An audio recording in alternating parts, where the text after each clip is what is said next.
प्रिय विद्यार्थियों, नए शैक्षणिक सत्र 2021-22 की ऑनलाइन क्लास में आपका स्वागत है।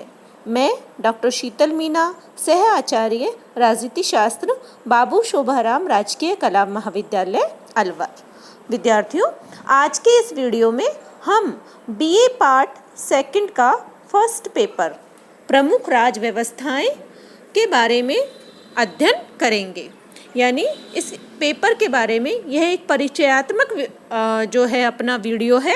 इसमें हम देखेंगे कि इस पेपर का पैटर्न क्या है, इसका सिलेबस क्या है और प्रमुख राज्य व्यवस्थाएं कौन कौन सी आती हैं। विद्यार्थियों, जैसे कि आपको विदित ही है कि कोरोना महामारी का प्रकोप अभी पूरी तरह समाप्त नहीं हुआ है। इसी तरह हमें पूरी तरह सावधानी और सतर्कता बरतते हुए अपना अध्ययन जारी रखना है, क्योंकि इस महामारी में ऑनलाइन प्लेटफॉर्म एक ऐसा सुरक्षित माध्यम है जिससे हम घर बैठे ज्ञान अर्जन कर सकते हैं।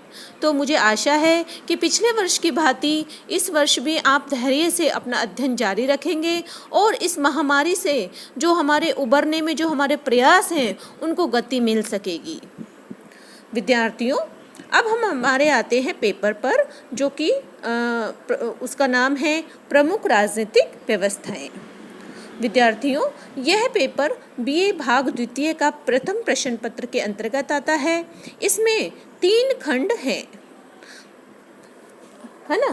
तो प्रमुख राज्य व्यवस्थाएं कौन कौन सी हैं, यानी राजनीतिक प्रणालियों के वर्गीकरण के बाद अगर वर्तमान समय में व्यवहारिक धरातल पर देखें तो 3 तरह की राजनीतिक प्रणालियां सामने आती है। पहली है उदारवादी प्रणाली, यानी लिबरल सिस्टम।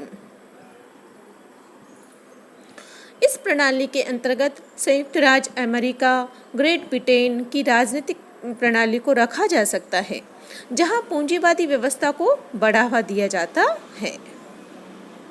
दूसरी जो हमारी जो प्रणाली है वो है समाजवादी प्रणालियां, सोशलिस्ट सिस्टम। इस प्रकार की प्रणाली में मार्क्सवादी व्यवस्था को अमल में लाने का प्रयास किया जाता है, जैसे कि सोवियत संघ की व्यवस्था, और वर्तमान में जनवादी चीन के गणराज्य को इसमें रखा जा सकता है। तीसरी प्रकार की जो प्रणाली आती है वो विकासशील देशों की प्रणालियाँ आती हैं। इसमें एशिया, अफ्रीका और लैटिन अमेरिका के वे देश हैं जो द्वितीय विश्व युद्ध तक पश्चिमी देशों के उपनिवेशवाद का शिकार रहे हैं। ऐसे देशों में Brazil, Thailand, Nigeria, Bharat, Myanmar का मुख्य नाम लिया जा सकता है। इन देशों की राजनीतिक प्रणालियों में विविधता देखने को मिलती है। इन देशों में उदारवादी और समाजवादी दोनों ही प्रकार की शासन प्रणालियों की बातें स्वीकार की जाती हैं। तो इस तरह से जो राजनीतिक प्रणालियों का जो वर्गीकरण किया गया है, इसी के आधार पर जो है संविधानों का प्रारूप भी बना हुआ है। यानी जो हमारा जो ये पेपर है, इसमें सबसे पहली यूनिट में तो है ब्रिटेन का जो संविधान है। ब्रिटेन के संविधान में हम ब्रिटेन के संविधान की जो है का विकास कैसे हुआ, इसका अध्ययन का महत्व और विशेषताएं, है ना। अभी समय सम्राट और राजमुकुट, मंत्रिमंडल और प्रधानमंत्री, संसद, विधि का शासन, दलीय प्रणाली, इनसे संबंधित तथ्यों का अध्ययन करेंगे। आपको स्क्रीन पर ये सिलेबस भी दिखाई दे रहा है और इसके माध्यम से आप इसको नोट कर लेना। और दूसरा है जो है दूसरी यूनिट में है, जो यूनिट है वो है संयुक्त राज्य अमेरिका का संविधान। संयुक्त राज्य अमेरिका का संविधान में क्या है कि अमेरिकी संविधान की पृष्ठभूमि, महत्व, विशेषताएं, शक्ति पृथक्करण, संघीय व्यवस्था, संघीय कार्यपालिका, कैबिनेट, राष्ट्रपति एवं कैबिनेट, कांग्रेस का संगठन और कार्य, संघीय न्याय प्रणाली का और न्यायिक पुनरावलोकन, है ना। इनसे संबंधित महत्वपूर्ण बातों का अध्ययन करेंगे। और तीसरी यूनिट में आते हैं चीन, स्विट्जरलैंड और जापान का संविधान। चीन का संविधान, इसमें चीन के संविधान की विशेषताएं हैं, मौलिक अधिकार है, जनवादी चीन का विधानमंडल है, राष्ट्रवादी कांग्रेस है ना, वहाँ का राष्ट्रपति, न्याय प्रणाली, साम्यवादी दल की भूमिका और गठन से संबंधित जो है महत्वपूर्ण बातों का अध्ययन करते हैं। इसी तरह जो स्विट्ज़रलैंड का संविधान है, उसमें स्विट्ज़रलैंड के संविधान का विकास है, उसकी विशेषताएं हैं, मौलिक अधिकार हैं, और स्विट्ज़रलैंड की संघीय व्यवस्था है, संघीय व्यवस्थापिका संसद है, संघीय सरकार है, स्विस न्यायपालिका, संघीय सर्वोच्च न्यायालय और न्यायिक सत्ताएं, स्विट्ज़रलैंड में प्रत्यक्ष लोकतंत्र और राजनीतिक दलों से संबंधित जो है मूलभूत जो प्रश्नों का, उनसे संबंधित तथ्यों का अध्ययन करेंगे। और अगला है इसी यूनिट में जापान का संविधान। जापान का संविधान, इसमें जापान के संविधान की पृष्ठभूमि और विशेषताएं, वहाँ का सम्राट, मंत्रिमंडल, प्रधानमंत्री, जापान की संसद यानी डाइट, जापान की न्यायपालिका और राजनीतिक दलों से संबंधित बातों का अध्ययन किया जाएगा। तो इस तरह से इस पेपर के बारे में आपको महत्वपूर्ण आधारभूत जानकारी के बाद आपके लिए जो अनुशंसित पुस्तकें हैं उनमें है जैसे कि इकबाल नारायण हैं, उनकी पुस्तक का नाम है विश्व के संविधान। इसी तरह पीडी शर्मा की, प्रभुदत्त शर्मा की पुस्तक है संविधानों की दुनिया, और बाबूलाल फड़िया की है विश्व के संविधान, पुखराज जैन की विश्व के प्रमुख संविधान, है ना, प्रमुख राज्य व्यवस्थाएं, ये भी पुखराज जैन की ही है, पीके चड्डा की विश्व के संविधान और एसी कपूर की मेजर गवर्नमेंट। तो इन सब से संबंधित जो आपके जो कोर्स को कवर करती हैं उन सब के बारे में आप इन पुस्तकों को अध्ययन कीजिएगा और उसके नोट्स बनाकर अपना अध्ययन जारी रखिएगा। बाकी अब जो हमारी जो मूल जो आता है वो आता है, सबसे पहले जो है वो ब्रिटेन का संविधान का प्रारूप आता है ना। यानी कि पेपर के पैटर्न को समझने के बाद हम थोड़ा सा ब्रिटिश संविधान के प्रारूप के बारे में अध्ययन करते हैं, है ना। तो वर्तमान जो राजनीतिक पद्धतियों में ब्रिटिश राजनीतिक पद्धति विश्व की सबसे पुरानी एवं प्रभावशाली राजनीतिक पद्धति है और इसे मानव जाति की अमूल्य राजनीतिक निधि के रूप में स्वीकार किया जाता है। इसका प्रभाव विश्व में प्राय सभी राष्ट्रों पर आज भी दिखाई दे रहा है। यदि एक तरफ अमेरिका का संविधान अध्यक्षात्मक संविधान का प्रतिनिधित्व करता है तो दूसरी तरफ ब्रिटेन का संविधान अन्य संसदीय संविधानों का प्रतिनिधित्व करता है। इसी कारण ब्रिटिश संसद को संसद की जननी और ब्रिटिश संविधान को संविधानों की जननी कहा जाता है। जीबी एडम्स ने ठीक ही कहा है कि ब्रिटिश संविधान ने सारे भूगोल की परिक्रमा की है, वह सभ्य संसार की सामान्य धरोहर बन गया है। ब्रिटिश जो राजनीतिक प्रणाली की जो कुछ विशेषताएं हम देखें तो ये है कि ब्रिटिश संविधान की परंपराओं की विशेषताओं को हम अध्ययन करें तो उसमें रूढ़िवादिता को प्रमुख स्थान है ना। यानी रूढ़िवादिता परंपरागत संस्थाओं एवं सिद्धांतों का पोषक तो है ही, साथ ही नवीन आविष्कारों और राजनीतिक प्रयोगों को संदेह की दृष्टि से देखने का द्योतक भी है। दूसरी बात जो वहाँ के संविधान की परंपराओं की विशेषता में आती है वो है ब्रिटिश उदारवाद की परंपरा भी एक काफ़ी पुरानी परंपरा है। उदारवादी विचारकों के द्वारा ही ब्रिटिश संवैधानिक पद्धति को एक नई दिशा प्रदान की गई है। जॉन लॉक के द्वारा स्वतंत्रता, समानता और संपत्ति के अधिकारों को प्राकृतिक अधिकार बताकर उदारवादी सिद्धांतों को एक राजनीतिक सिद्धांत के रूप में स्थापित किया गया है। बेंथम ने अधिकतम लोगों का अधिकतम सुख के सूत्र को स्वीकार करते हुए जन सरकार और बहुमत के शासन का समर्थन किया और राज्य को एक आवश्यक बुराई के रूप में स्वीकार किया। एडम स्मिथ के द्वारा आर्थिक क्षेत्र में उदारवाद तथा का प्रचार किया गया तथा उसके द्वारा राज्य के हस्तक्षेप का विरोध किया गया।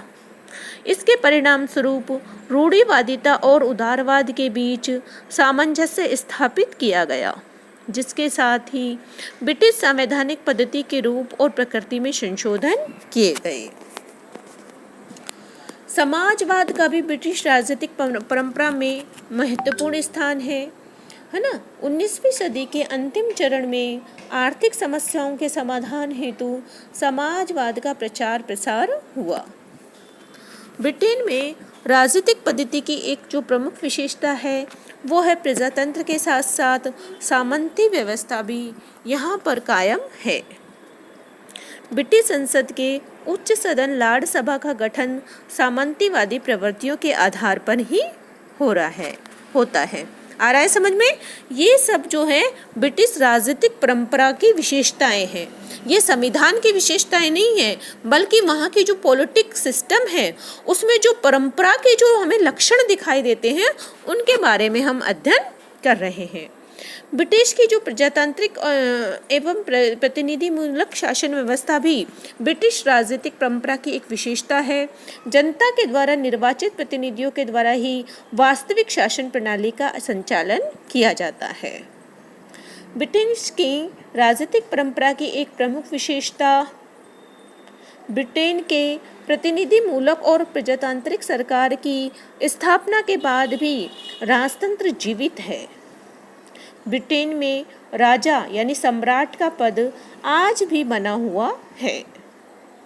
इसी प्रकार ब्रिटेन में ही सर्वप्रथम संसद की सर्वोच्चता के सिद्धांत का विकास हुआ, जिसका अर्थ है कि देश की सर्वोच्च सत्ता संसद में निहित है।